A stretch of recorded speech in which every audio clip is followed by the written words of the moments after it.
Assalamualaikum warahmatullahi wabarakatuh. Salam sejahtera untuk kita semua.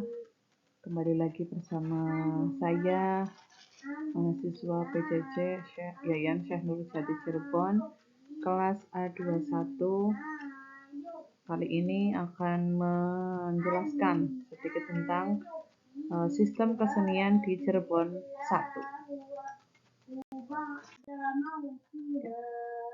Kesenian Cirebon yang pertama yaitu adalah wayang kulit. Wayang kulit Cirebon memiliki akar sejarah yang erat kaitannya dengan penyebaran Islam di wilayah Cirebon oleh Wali Songo, terutama Sunan Kalijaga. Wayang kulit Cirebon tidak hanya menjadi hiburan, tetapi juga digunakan sebagai media dakwah Islam. Nama Sunan Gunung Jati dan Sunan Kalijaga terkait erat dengan pertunjukan wayang kulit di Cirebon. Karakteristik pertunjukan wayang kulit Cirebon mencakup perbedaan visual, langgam, dan lakon dengan jenis wayang kulit lainnya. Bentuk wayang Cirebon memiliki kekhasan, termasuk dalam gunungan yang menampilkan Ganesha dan jumlah punakawan yang mencapai 9, yang melambangkan Wali Songo yang menyebarkan Islam di Jawa. Kemudian selain itu, wayang kulit Cirebon tidak hanya membawa hiburan, tetapi juga menyampaikan cerita dan nilai-nilai budaya. Kesenian ini kental dengan simbol-simbol dan ajaran Islam, baik dalam lakon yang diislamkan maupun pada janturan wayang yang dibebani dengan pemaknaan thorikoh. Pergelaran wayang kulit di Cirebon dinikmati dari belik kelir, memegang prinsip menikmati wayang dari bayang-bayangnya.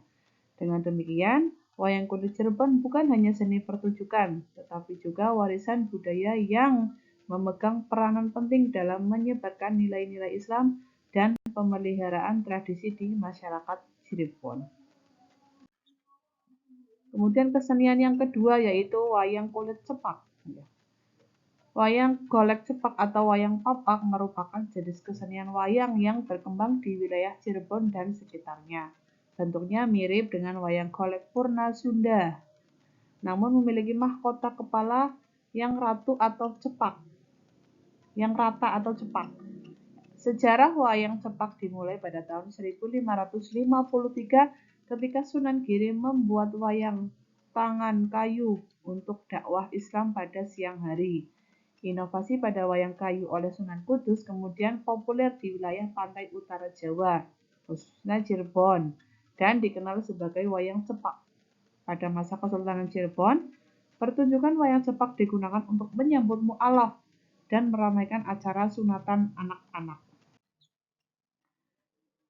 Wayang golek cepak memiliki unsur-unsur khas seperti cerita yang terpusat pada tokoh-tokoh muslim, cerita lokal, dan cerita babat. Kesenian ini dipentaskan pada ritus tertentu seperti munjung buyut atau sedekah kubur dan memiliki nilai dan ciri khas tersendiri. Kemudian kesenian yang ketiga yaitu wayang wong. Wayang wong, jenis kesenian wayang yang berkembang di Cirebon, lahir dari kreativitas seniman sebagai respons terhadap kejenuhan pertunjukan wayang pada tahun 1931. Wayang wong Cirebon sepenuhnya mengambil lakon dari Ramayana dan Mahabharata dengan tokoh-tokoh yang memiliki wajah berbentuk topeng atau kedok wayang wong. Kemudian konsep pementasan wayang wong di Cirebon melibatkan berbagai jenis tarian yang disesuaikan dengan karakter tokoh yang diperankan. Tarian tersebut mencakup berbagai tema perang seperti perang Lamban, perang Rangkep, perang Komprang, dan lainnya. Tokoh pendiri wayang wong di Cirebon antara lain Ki Kandeg, Ki Mubyar, dan Ki Suma. Dengan para penerus seperti Ki Tamsur dan Sujana Pria.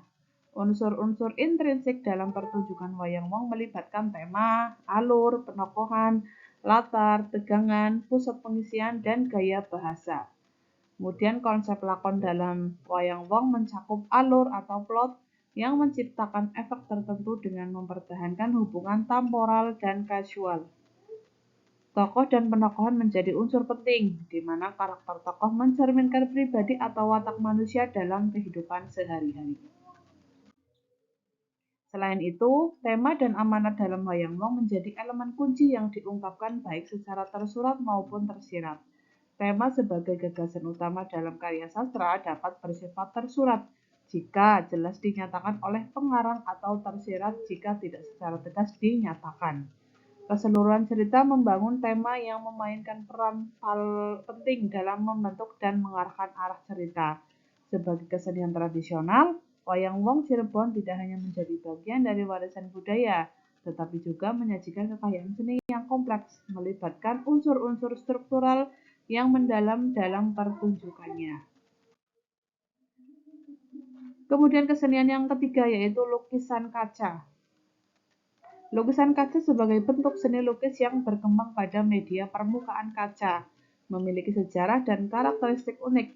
Awalnya, seni lukis kaca muncul pada abad ke-18 di Kabupaten Cirebon, terutama ketika Sultan membuat lambang kebesaran berbentuk harimau atau macan ali yang dilukis di atas kaca bening. Lukisan kaca di Cirebon memiliki keunikan karena pengrajin di daerah ini melukis pada bagian belakang kaca menggunakan teknik terbalik. Seni lukis kaca Cirebon mencapai masa kejayaannya pada abad ke-19 hingga awal abad ke-20, di mana hampir semua rumah di Cirebon memiliki lukisan kaca sebagai hiasan dan penolak bala. Tema lukisan kaca Cirebon umumnya mencakup figur wayang, kaligrafi, dan gambar-gambar yang bernafaskan Islam seperti Ka'bah dan masjid. Teknik pembuatan lukisan kaca Cirebon melibatkan melukis di bagian belakang kaca, mengharuskan ketelitian, keterampilan, dan kesabaran tinggi. Penggunaan warna gelap ke terang dan terang ke gelap, serta penggambaran wayang, kaligrafi, dan tokoh-tokoh seperti Semar dan Macan Ali menjadi ciri khas dalam lukisan kaca Cirebon. Tema-tema yang umumnya diangkat dalam lukisan kaca Cirebon mencakup figur wayang seperti Krishna, Arjuna, Rama, Lesmana, dan tokoh-tokoh lainnya. Punakawan juga sering muncul dalam lukisan kaca, menggambarkan kehidupan rakyat yang sederhana dan jenaka. Tokoh Semar dengan karakteristiknya yang khas menjadi simbol moralitas yang diangkat dalam lukisan kaca Cirebon. Meskipun seni lukis kaca pernah populer di Jawa, saat ini seni tersebut hanya bertahan di sebagian wilayah, termasuk di Cirebon.